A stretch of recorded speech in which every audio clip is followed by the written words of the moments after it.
судска наредба за одземање на службена документација од Управата за безбедност и контраразузнавање, која службена документација се однесува на сите издадени посебни истражни мерки кои што се однесуваат на следењето на комуникациите и на книгите за евиденција на ваквите мерки.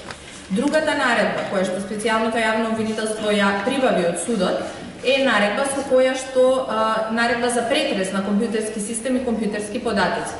Имено со оваа наредба, односно со предлогот што ние го доставивме до судот, а потоа судот нели го авторизираше со наредбата, дозволено е да се изврши претрес и пребарување на компјутерски систем и компјутерски податоци. Податоците кои што ги бараме се специфични и се круцијални за работата, за нашата работа, пред се од причина што се работи за податоци врз основа на кои може да се утврди кои се броеви биле предмет на следење на комуникациите. Се работи за два системи кои што во моментот од кои што во моментот треба да се извлечат податоци. Едниот е главниот систем за следење на комуникации кој што моментално е во употреба во управата, а другиот е помошен систем. Во однос на самите системи, тоа се сите податоци кои што во овој момент можеме да ви ги обезбедиме. Сега за она што се случуваше во текот на вчерашниот ден. Од наша страна се разбира од како ја добивме судската наредба беше побарање и асистенција од секторот за внатрешни работи во Скопје, бидејќи секоја судска наредба се спроведува со асистенција. Асистенцијата беше барана доколку не сме во можности се појават проблеми при спроведување да ни биде обезбедена таквата асистенција.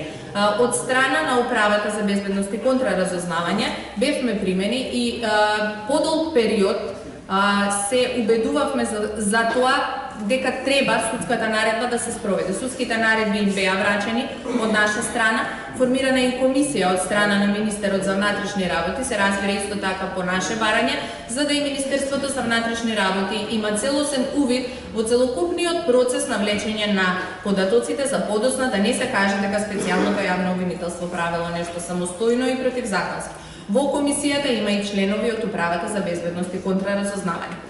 Она што специфично е и треба да се напомене, а и специјалната јавна обвинителка вчера во првата своја изјава го наведе дека соработката со Управата за безбедност и контраразузнавање оди на вистина тешко. Значи, ние се убедуваме дали треба да се спроведе судска наредба, што е преседан до сега, и загрижени сме во оваа насока. Каква порака се упаќа на граѓаните на Република Македонија со тоа што државна институција одбива да спроведе судска наредба и бара изговори за тоа зошто судската наредба не може да се спроведе, наместо да се изнајдат начини како таа судска наредба да се спроведе. Во текот на вчерашниот ден, односно веќе ноќта вати, некаде 1 часот беше кога излеговме да дадеме изјава за она што се случува внатре. И известивме дека јавни обвинители од ова јавно обвинителство и истражители дежураат во Управата за безбедност и контраразузнавање. Сакам да појаснам дека по наредбата за одземање на документација и на книгите за евиденција веќе се постапува и наши истражители вршат попис на сите наредби, нормално ги попишуваат во потврда за одземени предмети согласно Законот за кривична постапка, и потоа ќе следи одземање и на книгите за евиденција. Веќе се постапува по тоа од наши истражители кои што се на лице место. По однос на другата наредба, тука наидовме на проблеми во извршување на истата, кои што и се уште до почетокот на оваа пресконференција не беше најден начин да се разрешат и да се пристапи кон извршување на судската наредба. За наше непријатно изненадување е што утрово дознавме дека во рамки на Министерството за внатрешни работи воведени се посебни процедури за влез, па така нашите истражители кои што беа да ги заменат колегите кои што цела ноќ работеа таму и ги попишуваат документацијата, беа оневозможени да влезат, па моравме да чекаме повеќе од час за истите да ги заменат своите колеги. Уште поголемо непријатно изненадување за нас беше што истото се случи и со обвинителите, вклучително и специјалната јавна обвинителка, кога отидоа да ги заменат колегите кои што ја поминаа буквално ноќта во Управата за безбедност и контраразузнавање. Би појасниле и дека од првичната просторија кај што бевме, сега сме сместени на друг спрат во помошна просторија таму и таму ќе чекаме се до конечно спроведување на наредбата. Во текот на вчерашниот ден, се додека траеше состанокот со представниците на управата и додека се обидувавме да изнајдеме модус за извршување на наредбата, веќе тоа и го известивме на нашата интернет страница. На состанокот присуствува и директорот на Бирото за јавна безбедност, господинот Чавков, и заменскиот министер, господинот Андонов. Во кое својство и ние не добивме одговор, единствено ни беше кажано дека се тука на поканата на директорот на управата и тоа беше се што беше достапно во тој момент како информација за нас.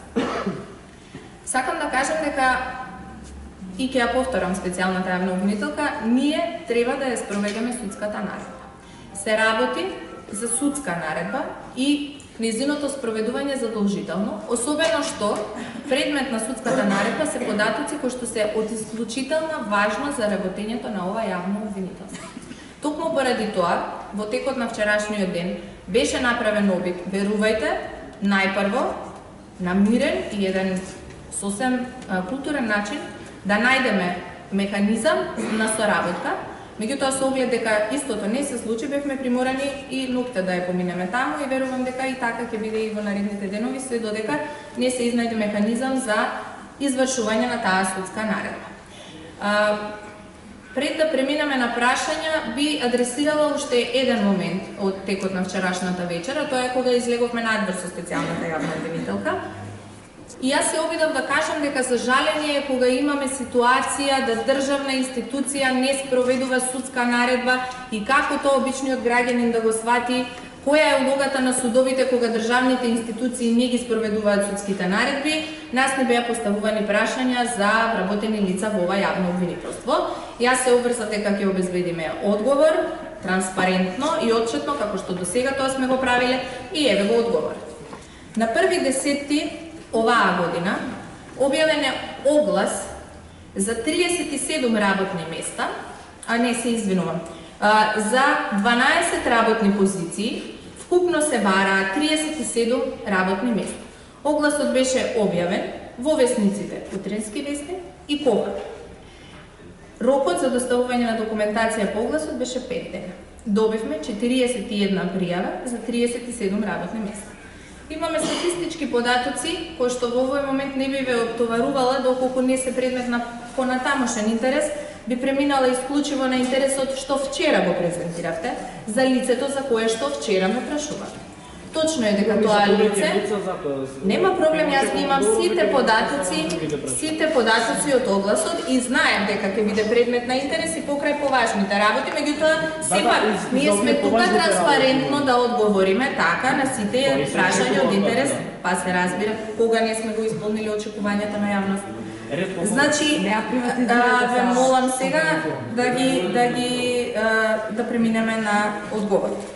Лицето за кое што вчера се поставуваа прашања е примено како лице кое што врши технички и помошни работи во ова јавно обвинителство. За неговата работна позиција поднесена е една пријава. И тоа беше пријавата што господинот ја поднесе за кој што прашувавте. И со оглед дека согласно законот ги достави сите документи кои што согласно законот треба да се достават и ги исполнуваше условите од огласот, нормално тоа едно лице е примено. За останатите лица кои што ви се предмет на интерес, се разбира, ќе ви одговориме подоцна, односно во текот на оваа прес-конференција. Моето прашање, дали лицето кое е вработено е осудено, има е одлежана затворска казна за измам? Тоа беше прашање. Така, сега ќе ви одговорам и на тоа прашање. Како што ви напоменав, законот предвидува услови кои што се неопходни за едно лице да биде вработено. Осудуваноста или неосудуваноста не е една од тие услови, туку дали постои забрана тоа лице да врши одредена професија, дејност или должност, зашто ние добивме од судот потврда дека таква забрана тоа лице не поседува. Друго е, пошто верувам дека не сте правник, е што постои институт во кривичното право кој што се нарекува рехабилитација и за секое лице кое што е осудено и е издржало касната, после известно време настапува рехабилитација, односно престануваат правните последици од осудата. Така што тоа е се што имам за ова лице конкретно да ви кажам. Ги исполнуваше господинот условите и затоа е примен на работно место.